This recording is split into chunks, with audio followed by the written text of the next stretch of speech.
So we are discussing the cystic fibrosis. Cystic का मतलब होता है सिस्टिक स्पेसेस और fluid filled cavities, and fibrosis refers to the fibrosis of those cavities. Cystic fibrosis is an autosomal recessive disorder and is a result of mutation of a gene that is located on the chromosome number 7. That gene is the cystic fibrosis transmembrane signal regulator gene, and its short form is the CFTR. This gene encodes for a protein known as the cystic fibrosis transmembrane signal regulators. These proteins are basically the chloride channels. These are the carrier proteins. So these carrier proteins regulates the salt and water transport across the cell membrane. Now, for suppose you can see in this picture, this is the normal exocrine gland, and showing here these are the water molecules shown here, and also there is the sodium chloride. Normally these sodium chloride are absorbed into these through these cells, and these cells basically consisting of these chloride channels. So the sodium chloride gets absorbed from these channels. This is the normal phenomena, but in case of the cystic fibrosis, these channels are disturbed. These channels are not present, so that's why the sodium chloride will not be absorbed, and that's why this will accumulate in the exocrine secretion. इस picture में आप clear देख सकते हैं कि ये है हमारी एक्चुअली पिक्चर है सिस्टिक फाइब्रोसिस की। यहाँ पर शो किया हुआ है कि जिस तरह ये चैनल्स जो है कि एब्सेंट हैं सिस्टिक फाइब्रोसिस में। जब चैनल्स एब्सेंट हैं तो ये जो डॉटेड्स हैं ये बेसिकली सोडियम क्लोराइड को शो कर रहे हैं। ये सोडियम क्लोराइड रीअब्जॉर्ब नहीं हो सकेगी और एक्सोक्राइन की सीक्रेशन में एक्यूमुलेट होगी, जिसकी वजह से ये सीक्रेशन जो कि यूजुअली थिन होती है एक्सोक्राइन सीक्रेशन, वो इन साल्ट और वाटर की वजह से और ज़्यादा थिक हो जाएंगी। So coming to the text, this gene normally encodes for the chloride channel.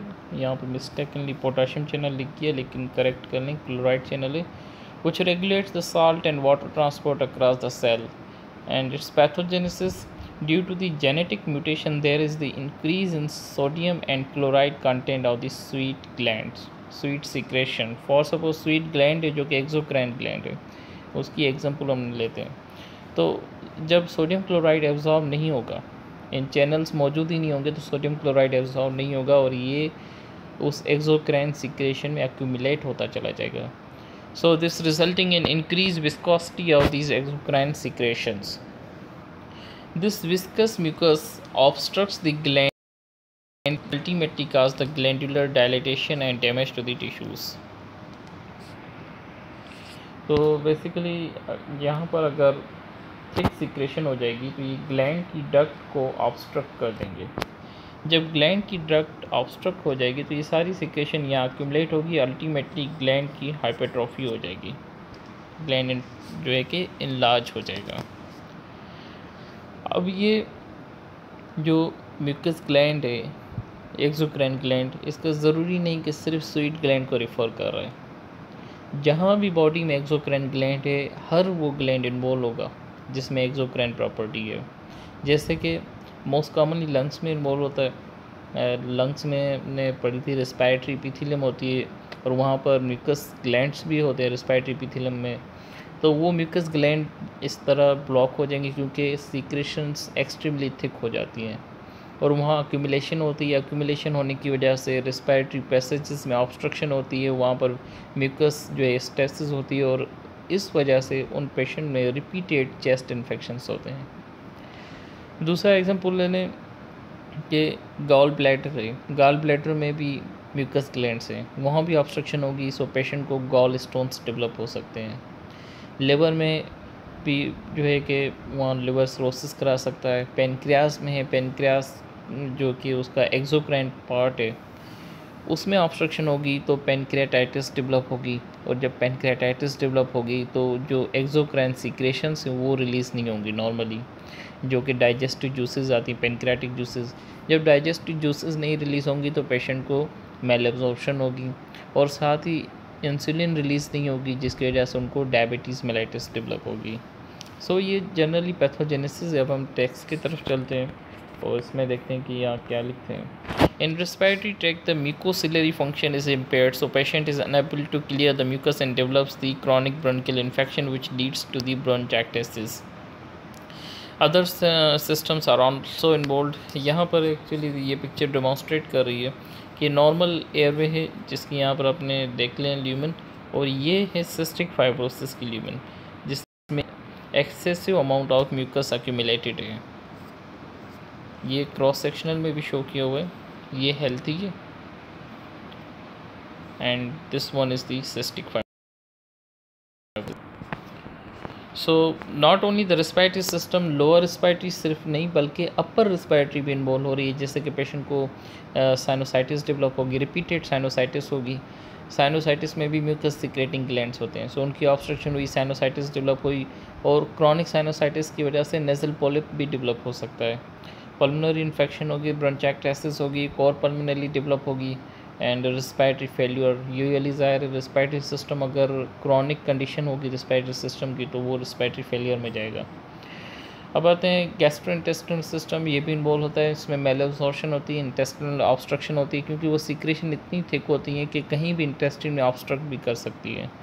Pancreatitis due to the obstruction of the pancreatic ducts leading to the diabetes mellitus and gallstone liver cirrhosis. और जिन patient में cystic fibrosis होती है वो reproductive system भी उनका failure होता है, तो उनमें इनफर्टिलिटी होती है। अब इसका एप्रोप्रिएट पैथोजेनेसिस तो नहीं बताई गई कि क्यों इनफर्टिलिटी होती है, लेकिन इसमें कहते हैं कि या तो वास डिफरेंस बिल्कुल ही बनता नहीं है, एब्सेंट होता है, या अगर एब्सेंट होता है तो उसकी सीमेन में स्पर्म नहीं होते हैं, क्योंकि एपिडाइमस के अंदर जो डक्ट्स होती हैं उनकी ऑब्स्ट्रक्शन हो जाती है, जिसको हम लोग कहते हैं ऑब्स्ट्रक्टिव एजोस्पर्मिया। तो उसमें यही होता है कि सीमेन तो बनती है लेकिन स्पर्म नहीं होते हैं उसके अंदर, so that's why patient develops the infertility. Diagnosis इसकी इजी होती है करना, क्योंकि स्वीट टेस्ट सिंपली कराते हैं। स्वीट टेस्ट बेसिकली स्वीट जो है कि एक्सोक्राइन सिक्रेशन है, और जिस तरह पैथोजेनेसिस में बताइए कि एक्सोक्राइन सिक्रेशन के अंदर सोडियम क्लोराइड की कंटेंट इंक्रीज़ हो जाती है, तो जब स्वीट टेस्ट कराते हैं तो उसमें सोडियम क्लोराइड की लेवल बढ़ी हुई मिलती है। दूसरा होता है ब्लड डीएनए एनालिसिस, जिसमें जीन का डिफेक्ट पता चलता है, और अल्ट्रासाउंड समटाइम्स करवाते हैं तो वास्ट डिफरेंस हमें एब्सेंट मिलता है। मैनेजमेंट इसकी जो है कि सपोर्टिव है, चेस्ट फिजियोथेरेपी करानी है ताकि जो है कि म्यूकस को बाहर निकाल सके, एक्यूमुलेशन ना हो, तो चेस्ट इन्फेक्शन के इंसिडेंस भी कम हो जाते हैं। एंटीबायोटिक कवर देना है अगर इन्फेक्शन है तो, और इनहेल प्रोटन को dilator and steroid and vaccination influenza and pneumococcal. Vaccination इसलिए कहते हैं क्योंकि वैक्सीनेशन नहीं करेंगे तो उनको पेशेंट को रिस्पायरेटरी इन्फेक्शन के इंसिडेंस ज़्यादा होंगे, so that's why every year vaccination should be done. So that's all about this lecture.